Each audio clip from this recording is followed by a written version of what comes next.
vérité au cœur de l'information.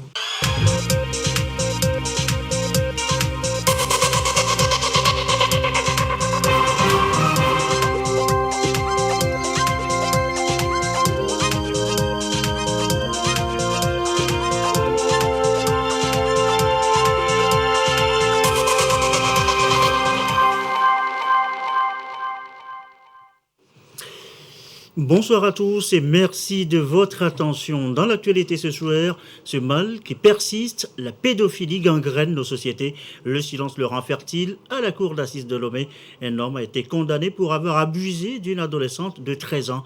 Nous consacrons ce soir un dossier à ce mal qui brise la vie des enfants. L'actualité, c'est aussi l'appel de l'OMS à un accès équitable au vaccin contre le Covid-19. La plupart des pays, surtout en Afrique, on peut vacciner leur population, alors qu'ailleurs, on avance déjà sur une 3e dose. Et puis, c'est toujours l'actualité, l'inclusion financière des femmes. Au menu d'une causerie débat ce jeudi, la cible, les femmes commerçantes de Kakaveli. La CNDH, la Commission nationale des droits de l'homme, leur apporte son appui. Voilà, madame, messieurs, le sommaire, bienvenue. Voici le journal. Les femmes d'abord, les femmes et la journée de la femme africaine. Tout le monde en parle depuis dimanche 31 juillet dernier. La CNDH, elle, s'intéresse plus particulièrement aux femmes commerçantes du marché de Kakaveli. Pourquoi cet intérêt ciblé? Eh bien, c'est pour leur parler de l'inclusion financière, les défis et les opportunités à saisir. Clarisse Atikle était à cette causerie. Voici son compte-rendu. Les conditions d'accès au crédit auprès des institutions de microfinance, comment gérer ces crédits. Tous ces éléments sont expliqués aux femmes commerçantes du marché de Kakaveli, communément appelé des Kawawasimi. Pour avoir un crédit dans notre institution, la femme doit avoir un compte. Donc après le compte, elle doit faire un dépôt de 1/3 et on lui fait un crédit. Mais la femme doit exercer une activité génératrice de revenus. Et après, on lui fait un crédit, on lui donne une éducation financière, comment gérer le crédit. Si on prend un crédit, on doit le rembourser pour avoir les avantages, pour avoir d'autres crédits et évoluer dans l'octroi du crédit. À l'opposé des banques, il est plus facile d'obtenir des prêts auprès des microfinances. Grâce à ces facilités, beaucoup ont accès aujourd'hui au crédit.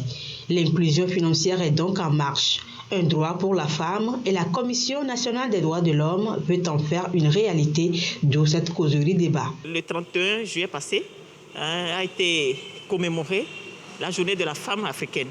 Donc la CNDH célèbre aujourd'hui en différé cette journée-là. Et le thème retenu par l'Union africaine cette année est l'inclusion financière, défis et opportunités. Donc nous sommes restés dans le thème de l'Union africaine. À travers cette sensibilisation, c'est d'amener les femmes à valoriser leurs droits économiques de façon générale. L'inclusion financière n'est pas le seul sujet abordé à cette rencontre. Les cancers du sein et du col de l'utérus ont également fait objet de discussion. Plus de 260 000 femmes en meurent chaque année à travers le monde, selon l'Agence internationale pour la recherche sur le cancer. L'actualité sur le vaccin, le Covid-19 du vaccin, a donc noté d'abord que Madame le Premier ministre Tomiga Victoire Dogbe a réceptionné ce soir un lot de 118 000 doses de vaccin Johnson & Johnson. C'est une commande du gouvernement togolais pour consolider, si on peut avoir déjà les images, la stratégie de riposte contre la pandémie de coronavirus à travers l'inoculation donc des populations. La réception de ces doses de vaccins achetées en Afrique du Sud s'est déroulée ce soir à l'aéroport international Gnassingbé Yadema de Lomé. C'était en présence des membres du gouvernement, vous le voyez donc à l'image, de la représentante résidente de l'OMS au Togo et de plusieurs autres personnalités. C'est la première partie de 4 millions de doses Johnson & Johnson commandées par le gouvernement togolais. Le compte rendu, nous reviendrons plus amplement en images sur le sujet avec le retour de nos reporters. Du vaccin Johnson & Johnson, synonyme de coup d'accélérateur à la campagne de vaccination en cours. Beaucoup sont encore candidats à une première dose, alors qu'ailleurs, on parle déjà de 3e dose. Le cas dans les pays riches, l'OMS appelle à une égalité vaccinale. L'Organisation mondiale de la santé demande aux pays riches de mettre plus de vaccins, de doses à disposition des États n'ayant pu vacciner qu'une très petite partie de leur population. Faut-il administrer une troisième dose de vaccin Covid-19 aux populations vulnérables? Pas avant 8 semaines, demande l'Organisation mondiale de la santé. Un appel au moratoire lancé alors que l'Allemagne et Israël ont d'ores et déjà annoncé des campagnes pour les personnes âgées et populations vulnérables dont le système immunitaire ne produit parfois pas assez d'anticorps. En Hongrie, les troisièmes doses ont commencé à être administrées le 1er août et la France l'envisage aussi pour l'automne. Selon le patron de l'OMS, ce moratoire permettrait d'atteindre l'objectif qu'il avait fixé en mai, vacciner au moins 10% de la population de tous les pays du monde et ne pas creuser davantage le retard accusé par les pays pauvres. Une mise en garde lancée alors que le système COVAX n'a pas été en mesure de livrer suffisamment de vaccins aux pays pauvres. Selon l'OMS, 10 pays concentrent 75% des vaccins administrés. Dans les pays à faible revenu, 1% de la population seulement a reçu au moins une dose, contre plus de la moitié des habitants des pays à revenus élevés. Mais au vu des premières réactions, l'idée d'un moratoire sur les troisièmes doses de vaccin ne séduit pas vraiment. Si les États-Unis n'ont pas encore pris de décision à ce sujet, la Maison-Blanche estime avoir fait sa part et ne pas avoir besoin de choisir entre administrer une troisième dose et faire des dons à des pays pauvres. Nous avons annoncé hier que nous avions franchi une étape importante avec plus de 110 millions de vaccins offerts à d'autres pays du monde, soit plus que tous les autres donneurs réunis. Nous demandons à la communauté internationale de s'engager elle aussi. Nous pensons que nous pouvons faire les deux, administrer une troisième dose et faire des dons. Mais au sein de l'OMS, on s'interroge aussi sur l'utilité d'une troisième dose. La responsable des vaccins, Kate O'Brien, assure ne pas disposer d'éléments de preuve suffisants. Info Covid encore, son nom est Poka. Son nom ne vous dit peut-être rien, mais vous allez très vite vous intéresser à lui. Eh bien Poka, c'est le premier chien renifleur de Covid en maison de retraite en France. Comment il fait? Eh bien regardez simplement ce reportage et vous allez tout comprendre. Ne vous méprenez pas, Poka est loin d'être un paresseux. Si vous le surprenez en pleine sieste, c'est sans doute que sa journée a déjà été bien chargée. Car ce Golden Retriever de 2 ans est unique en son genre. Il est le premier chien renifleur dans un EHPAD en France et peut détecter le Covid-19 48 heures avant les tests PCR. La différence est assez marquée.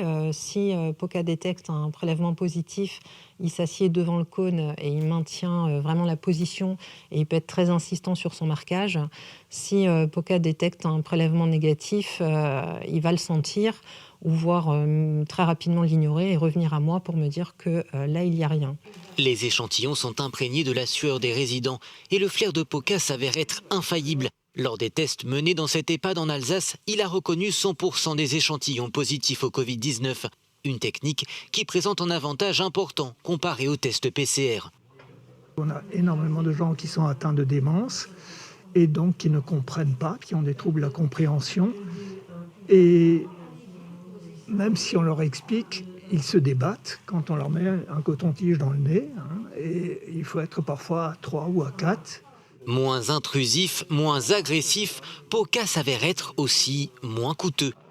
Vous faites 115 tests avec le chien. S'il y en a un qui est positif, vous allez faire un PCR, mais vous avez économisé 114 tests PCR qui, eux, coûtent autour de 50 €. C'est un gain énorme pour les finances publiques et la sécurité sociale. Alain Legrand dirige l'association qui a formé Poka ainsi que 2 autres chiens. Mais pour l'heure, le Golden Retriever est le seul à exercer sa compétence Covid-19. Pour que d'autres chiens soient formés, l'association aurait besoin de financement des pouvoirs publics. L'argument économique pourrait sans doute trouver quelques oreilles attentives. Et pas encore de chiens renifleurs de Covid chez nous ici au Togo, mais des chiffres Covid à vous communiquer encore ce soir. Et voici donc le tableau du jour sur la situation de la pandémie tel que cela s'affiche déjà sur vos petits écrans. Le nombre de cas confirmés est de 16 401 avec 169 nouveaux cas depuis hier. Le nombre de personnes guéries est de 14 700 22 avec 68 nouveaux guéris depuis hier. Le nombre de cas actifs est de 1523. Le nombre de décès est de 156. Un nouveau décès depuis hier chez une personne non vaccinée et porteuse de comorbidité. Communiqué chiffre rendu public par le ministre en charge de la Santé, professeur Mostafa Midiawa. Autre sujet évoqué ce soir, ce volet du projet WACA. Le projet WACA, c'est le projet de gestion du littoral ouest africain. Eh bien, il vient de fournir du matériel roulant au Togo. Pourquoi faire? Les précisions avec Antoinette Omovovor. Le programme de gestion du littoral ouest africain WACA renforce la mobilité de ses partenaires sur le terrain. Du matériel roulant qui permettra aux entités intervenant dans la protection de l'environnement de mieux jouer leur rôle. La commune Lac 1, la préfecture de Vaud, l'Agence nationale de l'environnement, le Haut Conseil pour la mer, la NASAP, font partie des bénéficiaires. Ils vont s'en servir dans l'assainissement, la lutte contre l'érosion côtière et la gestion des déchets notamment. L'essence de ce projet, c'est d'aider la commune à faire face à l'avancée de la mer. Et donc, dans ce cadre-là, il y a un certain nombre de projets annexes qui sont liés au projet WACA. Et donc, le don de motos rentre dans le cadre de ces projets annexes. Nous faisons le suivi pour voir si effectivement ce qu'ils avaient prévu dans le cadre de la réalisation du projet se réalise bien et que si les communautés sont satisfaites. Nous sommes très fiers et ça nous renforce et ça nous encourage. Le projet WACA veut apporter une solution durable dans la protection de Dame Nature. Les populations côtières sont prises en compte. Le don est financé par la Banque mondiale à plus de 83 millions de francs CFA. Nous avons une convention de partenariat avec la NASAP qui vise à tenir propre la plage de Lomé. Et la moto aussi vise à permettre aux agents de la NASAP de pouvoir être sur le terrain. Nous avons un projet de gestion des déchets. Et au niveau de la commune des Lacs 1, la collaboration que nous avons avec eux vise en fait à renforcer la voirie. La cérémonie de remise a coïncidé avec la réception officielle du bâtiment du siège du WACA. Justice et direction maintenant la cour d'assises de Lomé. Deux affaires retiennent notre attention ce soir. La première, ça concerne le sieur Agouzou, accusé et jugé. Le délit, il a abandonné son père au moment où ce dernier avait plus besoin de lui parce qu'en âge très avancé, plutôt vulnérable. Nous reviendrons sur le récit des faits dans nos éditions de demain. On en vient maintenant à la deuxième affaire, une affaire de pédophilie. Un homme âgé aujourd'hui de 40 ans qui a abusé d'une adolescente de 13 ans. Des envies interdites punies par la loi. Gisèle Kozona, Abidé Nyassimbe. Devant la cour, il plaide coupable et reconnaît les faits. Kofi Nyamado, 40 ans révolu, est accusé d'actes de pédophilie qu'il a commis sur Laoué, à Mouzou. Une fillette de 13 ans à l'époque. Plus d'une fois, l'accusé a entretenu des relations sexuelles non protégées avec sa victime. Son dernier acte lui sera fatal. Il est pris en flagrant délit. Les faits remontent à 2015. Accusé de pédophilie, vu l'ordonnance de prise de corps décernée contre l'accusé Nyamedo Kofi dit Agbeton-Mevo, après avoir délibéré en chambre de conseil sur la culpabilité de l'accusé et sur l'application de la peine afférente aux faits retenus contre lui. L'accusé est-il coupable de pédophilie? La réponse est oui, à la majorité de 8 voix contre 1. 2. Existe-t-il à la cause des circonstances atténuantes en faveur de l'accusé? La réponse est oui, à l'unanimité des voix. Vu les articles 393 du Code de l'enfant et 36 et 37 du nouveau Code pénal, condamne le nommé Nyamedo Kofi dit Agbeton-Mevo à 6 ans de réclusion criminelle. Avise l'accusé qu'il dispose de 8 jours francs pour se pouvoir en cassation contre le présent arrêt. L'accusé Kofi Nyamado a pratiquement purgé sa peine de 6 ans. Il sera ainsi libéré en septembre prochain. Une décision très appréciée par l'avocat de la défense. La décision qui a été retenue finalement, c'est que mon client est coupable de pédophilie, Mais la Cour a fait mieux que je ne pensais en réalité. La Cour l'a condamné à faire 6 ans tout simplement. Cela voudra dire que, étant donné qu'il a déjà fait 6 ans en prison, il partira bientôt. Je suis content de cette décision. L'acte sexuel sur mineur est un crime et est puni par le code pénal. Une maîtrise des envies s'impose pour se mettre à l'abri des poursuites judiciaires. On s'arrête un peu sur ce mal de société, la pédophilie. Elle semble de plus en plus courir nos rues. Elle est présente dans les familles. Elle pousse sur les terreaux fertiles du silence. Mais derrière, une vie est brisée parfois à jamais. Attention à la pédophilie. Le mal persiste. C'est le dossier de cette édition. Il est signé Marie-Ange Bida. Sourire, innocence, la vie d'un enfant brisée en quelques minutes. Parce qu'un adulte n'a pas pu maîtriser ses pulsions sexuelles. La pédophilie fait rage, un cancer dans la société. Pour tout parent, c'est l'indignation. Même quand on parle de viol sur un adulte, ça fait mal. Jusqu'à preuve de contraire, qu'on parle de viol sur un enfant, en tout cas, c'est inimaginable. Ça fait vraiment, vraiment très mal. C'est-à-dire que c'est l'avenir de cette petite fille ou ce petit garçon qui est en jeu. Ado fo blaton so yino abano fo wiaton fo wi fo di bodoma enyina mle tenale nyaje ne mosia touché na webo ne ne wa mo anya mo jina bono ashije amomo ji quoi so que panto. Ça me fait vraiment peur quand j'entends parler des actes de viol sur les enfants. J'ai vraiment peur pour mes enfants.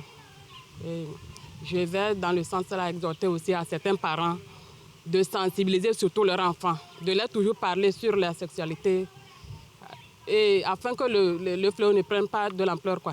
Eux, les enfants victimes, sont marqués à vie. Souffrance dans leur chair, détruits dans leur mental. Naissent alors des troubles de comportement chez l'enfant. Il peut arriver que l'enfant soit triste, il évite les gens, il pleure, que l'enfant devienne agressif même, voire même refuser carrément de s'alimenter. Il peut arriver même que l'enfant ait des cauchemars, c'est-à-dire l'insomnie, avoir la peur de tout ce qui est sombre. L'enfant peut développer d'autres troubles que nous appelons un peu des troubles post-traumatiques. Et les résultats scolaires peuvent chuter. Et on peut voir même l'enfant qui, à un moment donné, peut faire des fugues à la maison. L'enfant qui peut, entre-temps, devenir un enfant, comme on le dit, enfant difficile. Pour guérir du mal, il faut du temps. Et c'est au cas par cas. Au bout du tunnel, l'enfant voit la lumière d'une vie reconstruite. On donne le temps quand même à l'enfant de l'écouter et surtout ne pas juger l'enfant sur ce qu'il a vécu, plutôt comprendre le vécu de l'enfant, obtenir les premiers secours à l'enfant, essayer de mettre l'enfant en sécurité, le rassurer surtout par rapport à ce qu'il a vécu. Et aussi lui dire que ce qu'il vit aujourd'hui, ou bien ce qu'il vit comme conséquence, c'est tout à fait normal pour quelqu'un qui a subi un tel acte qui est aussi horrible. À l'âge adulte, où l'enfant va avoir peut-être le besoin d'avoir une vie relationnelle amoureuse, ces crises peuvent ressurgir parce que ça peut lui rappeler les choses qu'il avait vécues. Dans les familles ou dans l'entourage, c'est l'omerta, la loi du silence. Principal obstacle à une meilleure prise en charge des victimes. Sur le terrain, ONG et associations tentent de mettre fin au tabou. Nous, on a créé un centre pour pouvoir les héberger et leur fournir des qualités de service, par exemple, à savoir la nourriture, les vêtements, les traitements psychologiques par police judiciaire aident à la poursuite des auteurs. Donc, cette affaire est traînée au tribunal et nous nous constituons avec l'enfant une partie civile et surtout aussi avec les parents. Éduquer beaucoup plus les parents pour leur dire de ne pas négocier. La pédophilie, le viol d'un enfant, c'est un crime. Malgré tout, le mal persiste. Pire, il monte en puissance. Il est temps de briser la glace, que les auteurs répondent de leurs actes. L'actualité, elle est aussi politique sous les couleurs vertes, jaune, bleu, rouge du net. Le nouvel engagement togolais est en conférence de presse ce matin à la Maison des paysans à Agouin. Le net a fait le point des travaux du cadre de concertation des acteurs politiques, travaux qui ont pris fin le 3 juillet dernier. Le compte rendu, Colette Matimé, Iseke Aruna avec Yatar Atem. Au terme de la concertation entre les acteurs politiques du Togo, initiée par le gouvernement, 51 propositions sont retenues. Partie prenante aux travaux, le nouvel engagement togolais net a fait des propositions concrètes. Des propositions ici partagées avec les hommes des médias. Sur l'amélioration du cadre électoral, une bonne partie de nos préoccupations ont été prises en compte, à savoir la traçabilité, la sécurisation et l'authentification des bulletins. Nous avons aussi tenu à ce que dorénavant, quand quelqu'un est coupable d'infraction au code électoral, qu'on puisse lui appliquer le code pénal. Et on a été obtenu que les gens qui ont été incarcérés, condamnés dans le cadre des manifestations politiques, par exemple, puissent éventuellement obtenir la fin des poursuites. On a beaucoup insisté sur l'harmonisation des mandats. On a un président qui est élu sur 5 ans, on a des députés qui sont élus sur 6 ans, on n'aura jamais des élections générales. Donc il faut harmoniser pour faire en sorte qu'on puisse avoir des élections générales. Nous avons donc présenté une vingtaine de propositions. Là, qu'on n'a pas eu 51 propositions. Toutes nos propositions n'ont pas été prises en compte, mais une bonne partie des propositions, parce que les autres partis aussi avaient des propositions. L'objectif de la concertation nationale des acteurs politiques est d'améliorer le climat politique au Togo. Honnête, on se réjouit justement des avancées obtenues et on exhorte à la consolidation de la confiance entre les acteurs politiques. Nous allons avoir des élections régionales en 2022 et ces élections régionales ont besoin d'une modification du code électoral avec une nouvelle composition de la CENI. Donc du fait que toutes les formations politiques, à la différence de quelques-unes, ont pris part à cette discussion et que l'Assemblée nationale est impliquée dans cette discussion. Elle a montré qu'elle fait preuve de beaucoup de célérité, qu'elle applique rapidement les mesures prises et nous pensons que nous allons pouvoir mettre en œuvre toutes les résolutions prises en compte lors de la CNAP. Les propositions retenues sur la base du consensus sont désormais sur la table du gouvernement pour examen. Et nous vous l'annoncions tout au début de ce journal. Retour sur l'information avec ce communiqué du gouvernement. Le Togo, premier pays africain à recevoir le vaccin Johnson & Johnson, fabriqué en Afrique du Sud. Dans le cadre du renforcement de sa stratégie vaccinale, le Togo a reçu ce jour le vaccin Johnson & Johnson acquis à travers la plateforme de l'Union africaine. L'acquisition de ces 118 000 doses de vaccins s'inscrit dans le cadre de la commande par l'État togolais de 4 millions de doses de vaccins Johnson & Johnson. L'acquisition de ce vaccin a des avantages certains, dont l'administration en une dose, la présentation en flacon de 5 doses, minimisant ainsi les pertes, la conservation à des températures de plus 2 à plus 8 degrés, donc dans les chaînes de froid habituelles. Il faut rappeler que le Togo est l'un des pays les plus engagés dans la mise en œuvre de vaccination contre la Covid-19, avec des résultats assez satisfaisants, avec 337 820 personnes ayant reçu la première dose, soit 4,2% de la population totale, et 158 310 qui sont complètement vaccinés après la deuxième dose, soit 2% de la population à la date du 3 août 2021. Au total, le Togo a déjà reçu 716 620 doses de vaccins depuis mars 2021 à travers l'initiative COVAX, 296 000 doses d'AstraZeneca et 100 620 doses de Pfizer. L'Union africaine, 120 000 doses d'AstraZeneca et la Chine a fourni 200 000 doses de Sinovac. Avec les 118 000 doses de Johnson & Johnson, le Togo aura reçu 834 620 doses de vaccins. En effet, ce vaccin fabriqué en Afrique du Sud est le symbole de la réussite de la mobilisation des capacités africaines pour permettre au continent d'accélérer l'atteinte de l'immunité collective. De plus, l'acquisition a été réalisée grâce à l'appui de plusieurs partenaires, dont Afrimax Bank. Et saluant l'arrivée des vaccins au Togo, le chef de l'État, son Excellence, M. Faure Zimna Singbe, a déclaré ce qui suit. Depuis le début de cette terrible pandémie de Covid-19, le Togo met tout en œuvre pour surmonter les défis sanitaires et économiques. Aujourd'hui, notre pays est très fier d'être l'un des tout premiers pays africains à recevoir les premières doses de vaccins Johnson & Johnson Made in Africa. Je me réjouis donc de l'arrivée rapide de ces doses et j'invite mes concitoyens à se faire vacciner massivement pour endiguer la maladie. Je tiens à remercier tous les partenaires qui soutiennent notre pays dans sa stratégie de lutte contre cette pandémie et qui a un impact très négatif sur nos vies et nos économies. Pour la réception donc, de ces doses, Madame le Premier ministre était accompagnée de Madame Yasmine Thiem, responsable client zone UEMOA d'Afrix Bank, de la représentante résidente de l'UNICEF au Togo et de la représentante résidente de l'OMS au Togo, communiqué donc du gouvernement en date de ce 5 août 2021. Dans le reste de l'actualité, le deuxième inventaire forestier national, exercice région par région. Alors, dans la région de l'Akara, que reste-t-il de nos forêts? La dégradation a-t-elle fait des dégâts? Sur place, Nestor Moujoué, notre bureau à Akara. Le taux de couverture forestière au Togo est en net recul. Selon le premier inventaire forestier national effectué entre 2015 et 2016, ce taux est de 24,24%. 5 ans se sont écoulés et la situation pourrait avoir changé du bon ou du mauvais côté. Pour avoir de nouvelles données, le gouvernement, à travers le ministère de l'Environnement et des Ressources forestières, a entrepris de faire le deuxième inventaire forestier national. La coordination nationale du projet de réduction des émissions dues à la déforestation et à la dégradation des forêts RED+, a mis à la disposition du ministère une partie du don additionnel du Fonds de partenariat pour le carbone forestier pour cet inventaire. Cette rencontre à Akara s'intègre dans cette opération. Elle a pour intérêt d'échanger autour de la stratégie adoptée pour réaliser ce deuxième inventaire forestier national et informer les autorités locales sur leur rôle et responsabilités dans l'opération. On a formé des équipes de 6 personnes.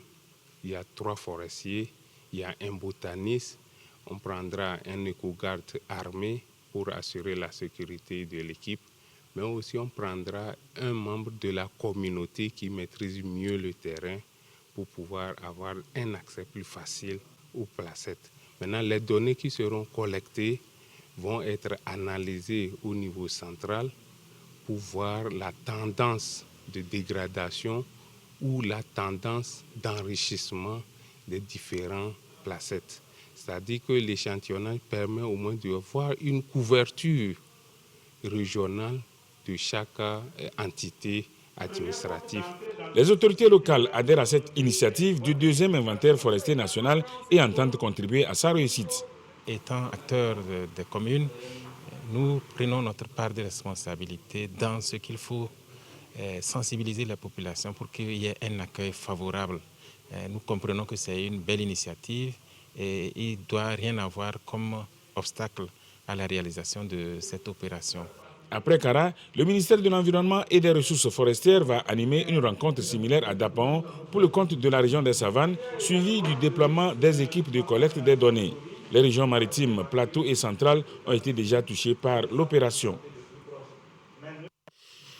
Et voilà, jeudi sport, il est 20h29. Jean Kofi et Dédi nous a rejoint sur ce plateau. Bonsoir Jean. Bonsoir Jason. Une nouvelle fédération sportive vient de voir le jour et c'est la Fédération des sports équestres du Togo. Oui, Jason, la naissance a eu lieu samedi dernier à Lomé. Ainsi en ont décidé les clubs hippiques du Togo quitter l'anonymat et se regrouper en fédération en vue du rayonnement de leurs activités. La FESET a vu le jour à l'issue d'une assemblée générale qui a également permis d'élire le tout premier bureau exécutif avec pour président Iman Théory. Compte rendu Simon Ndakwa et puis commentaire Aflim Johnson.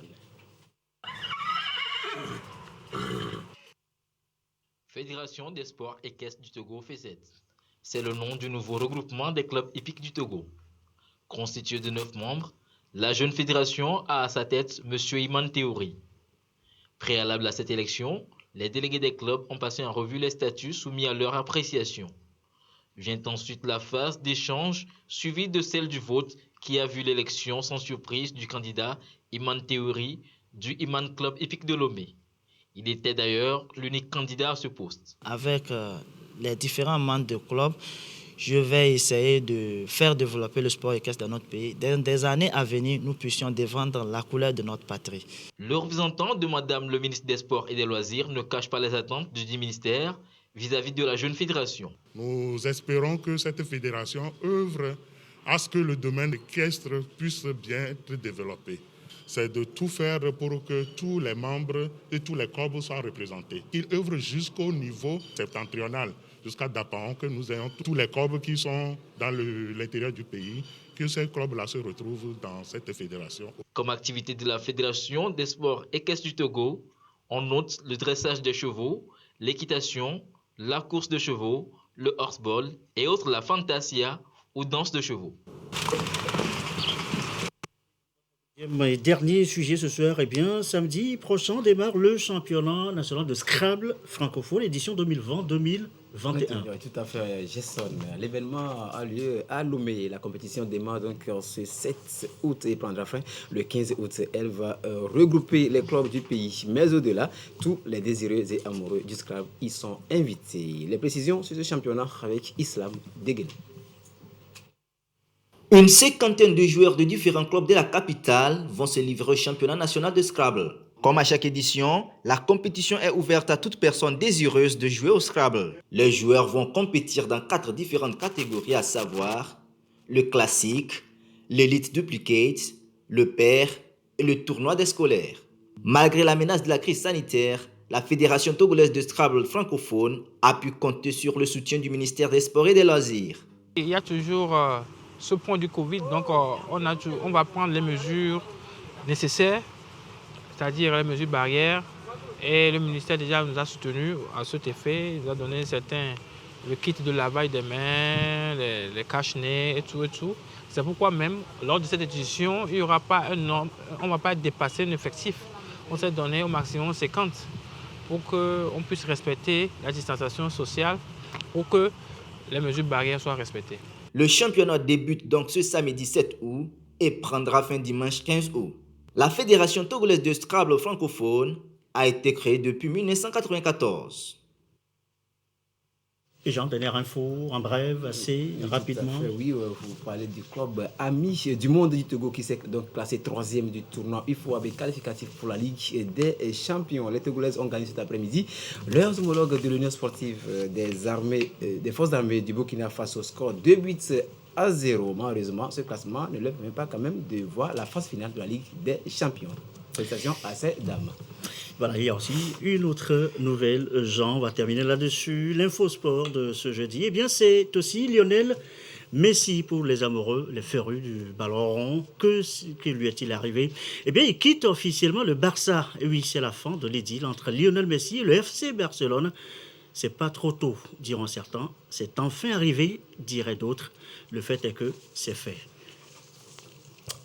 Et ceci referme cette édition du soir. Merci à vous qui nous suivez ce soir ou, précisément à Ezimé dans la Bouvouée, comme d'habitude et toujours fidèlement. Très belle soirée.